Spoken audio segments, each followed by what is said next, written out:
Hi, I'm Leif Nelson, doctoral candidate in the Department of Educational Technology at Boise State University. My study is called Ideological Misalignment in the Discourses of Higher Education, comparing university mission statements with text from commercial learning analytics providers. It's kind of a mouthful, but in this video I will elaborate the background, problem, and significance of this study, the research questions and methodology I used, relevant literature that informs and provides context for the study, my findings, and my interpretation, and some recommendations from the analysis. First, some background. Universities have been around for a very long time. In the United States, universities have evolved over time, reflecting changes and the influences of industrialists, cultural revolutions, scientific advancements, even wars, the military, and of course the government. Through all of this, certain ideological values have persisted as defining characteristics of public American universities. Today, these values are represented in the mission statements that are presented on university websites. They promote things like freedom, creativity, the dissemination of knowledge, and the well-being of all people everywhere. Meanwhile, education research in the last century has been dominated by scientific experimentation, or what is called positivism. Today, the unprecedented ubiquity of online content, mobile devices, and the Internet of Things are causing these discourses of technology and education to intermingle in new ways. Private companies, especially, are trying to capitalize on the new types of data that are available in online applications. It is important for education researchers and practitioners alike to apply a critical lens to these issues. First, let's clarify some terms and concepts. I mentioned the term ideology. What I mean by ideology is the beliefs, concepts, and norms that underlie or are taken as a given in social groups and their activities. Related to ideology is the concept of discourse. Discourse is how ideologies and practices are represented or signified through various forms of communication. Another way to think of it is that discourse is any form of social language. My research question is what ideological assumptions about the purpose of education are advanced by the discourses of American universities as compared with those of commercial learning analytics providers. This research is grounded in critical theory. Critical theory was developed by sociology researchers in the 1930s Germany, and it looks at how societies are made up of ideological and historical factors. Critical theory asserts that there are often ideological differences and power struggles between different social groups. It had a direct influence on the methodology I used in this study, which is called critical discourse analysis. Critical discourse analysis looks at social language that is spoken, written, or expressed through things like gestures and pictures.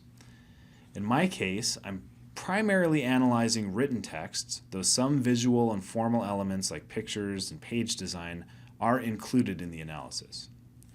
Specifically, I combine the methodologies proposed by Norman Fairclough and James Paul Gee. Fairclough talks about three phases of analysis that take place in a critical discourse analysis. They are the microanalysis or descriptive phase, the mesoanalysis or interpretation, and the macroanalysis or explanation. Gee identifies 7 building tasks that are used to linguistically and symbolically construct our social reality. I incorporated each of Gee's 7 building tasks into each of the phases. In the microanalysis, signs and significance are discovered through word frequency analysis and by analyzing things like jargon words and the use of modifiers to emphasize certain terms and concepts. In the mesoanalysis, activities, identities, and relationships are shown through the relationships between subjects and verbs and between actors and objects. In the macroanalysis, politics and connections, for example, connections to other discourses, are uncovered by drawing conclusions from the earlier phases and looking for cues in the language that might tip off the reader that there are underlying motivations or agendas behind or beneath the text and the producers. Put another way, The microanalysis is concerned with the what, the mesoanalysis looks at the how, and the macroanalysis asks why. To provide background and context for the two genres of higher education missions and commercial learning analytics providers, my literature review provided a background on the history of American higher education and on the disciplinary underpinnings of contemporary learning analytics. The story of American business and industry appears in both of these literature strands. From its colonial origins, American higher education has been influenced by British universities like Oxford and Cambridge, and by industry magnates who founded and funded marquee research institutions like Stanford, Johns Hopkins, and the University of Chicago. Industrial practices like Taylorism and Fordism emerged alongside new forms of assessment and accountability in higher education, while around the same time, many new students were enrolling at universities representing new demographics like women and the working class, and later people of color.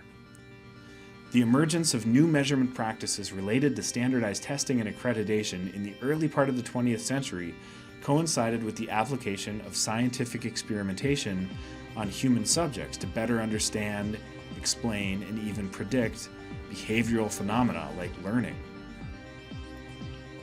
The literature review explores the origins of things like programmed instruction and teaching machines, and it shows the connections between these early behaviorist inventions and their influence on the learning analytics research being carried out today. Learning analytics is a contemporary field of study, and the term can also refer to the data or systems themselves. In either case, it is focused on collecting, measuring, and analyzing educational data for the purpose of improving educational context and learner behavior. It's still an emerging field and an ambiguous one. The people who helped popularize the term learning analytics, folks like George Siemens, who's also associated with other made-up edtech terms like MOOCs and connectivism, did so by creating a corresponding conference, Learning Analytics and Knowledge, a professional organization, the Society of Learning Analytics Research, and a journal, the Journal of Learning Analytics, all at the same time in 2011. And thus, learning analytics was officially born in the collective imagination of educators and education researchers. The theories behind learning analytics exist on a family tree with ancestors in the psychological theories of behaviorism and cognitivism, as well as computer science research in artificial intelligence. And it has siblings in the adjacent fields of educational data mining, adaptive learning, and the business field of business intelligence.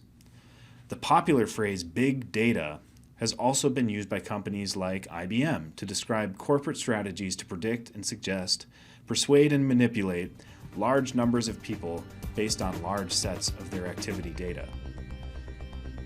As mentioned, education research is dominated by quantitative and positivist research.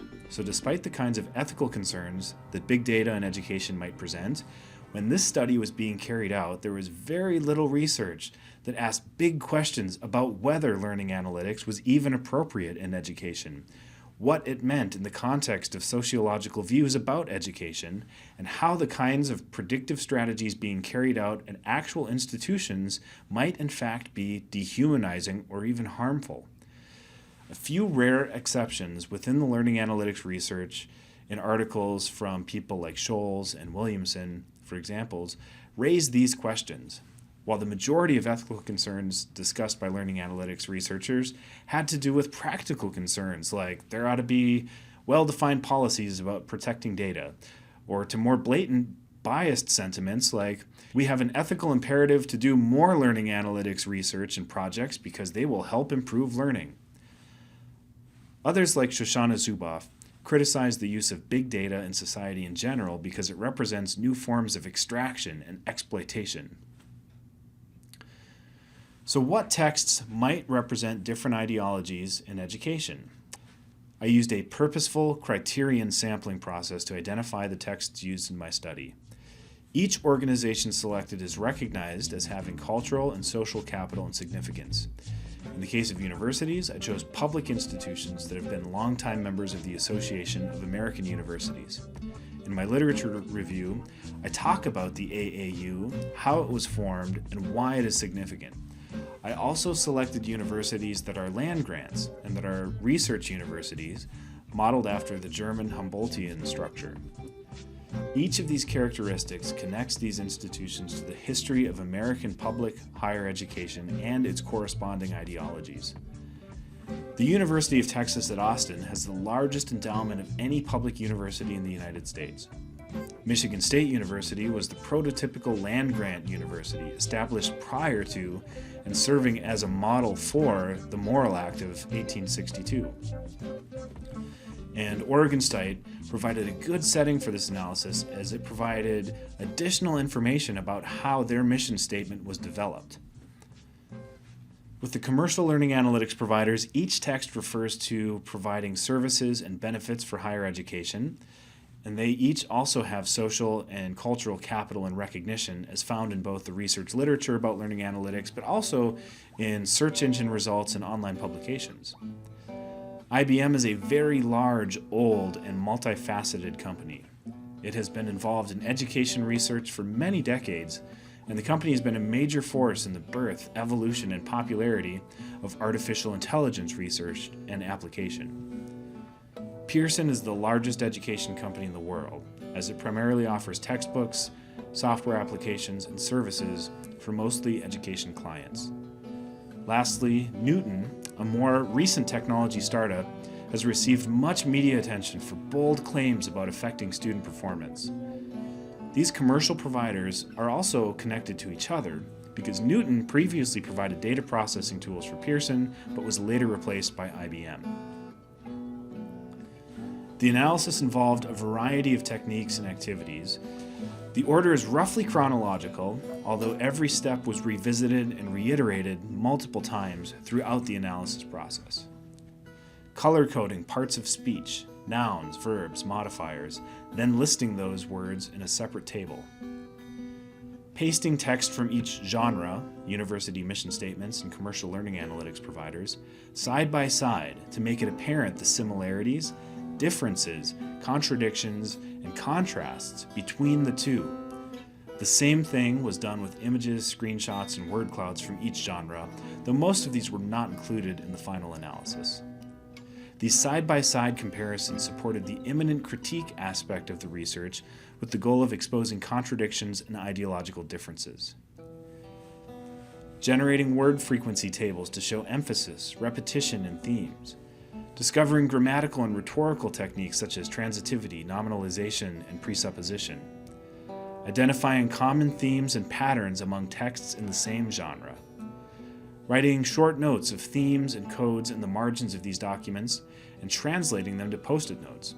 The post-it notes eventually covered an entire wall in my home office and were sorted and rearranged through various iterations. The major findings were: universities have limitless scope, while learning is to be measured and improved. Universities are exceptional. Data and technology systems are inevitable and essential.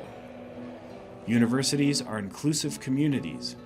Individualism is important in the texts of commercial learning analytics providers. Universities benefit everyone, while data and technology systems optimize learning efficiency. Universities are a public good. Technology companies support the private economic benefits of individuals and for themselves. Universities are connected to the history of American higher education, and technology companies are connected to the discourses of behaviorism and artificial intelligence. In Chapter 5, the analysis and discussion, I attempt to further interpret and explain why these differences exist and what may be problematic about them.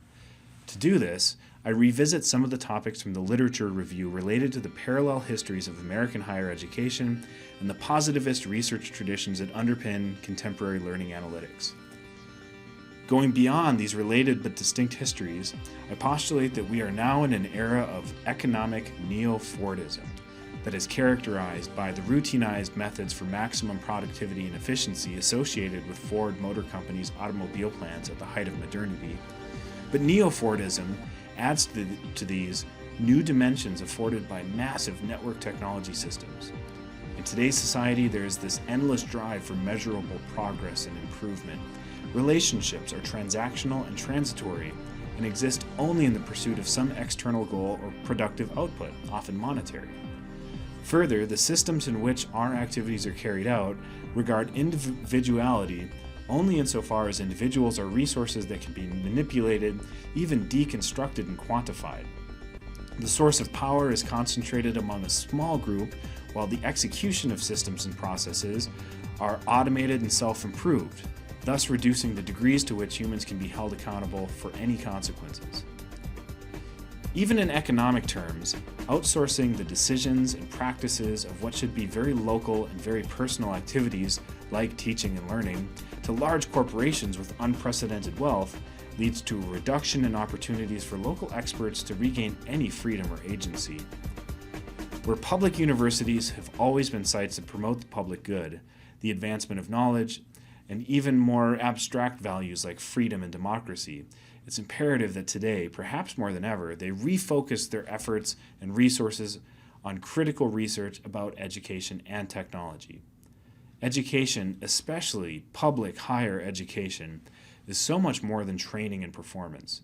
There should be more qualitative research, more diversity in both the people who are studying things like artificial intelligence, but also in the curriculum that's required in university programs.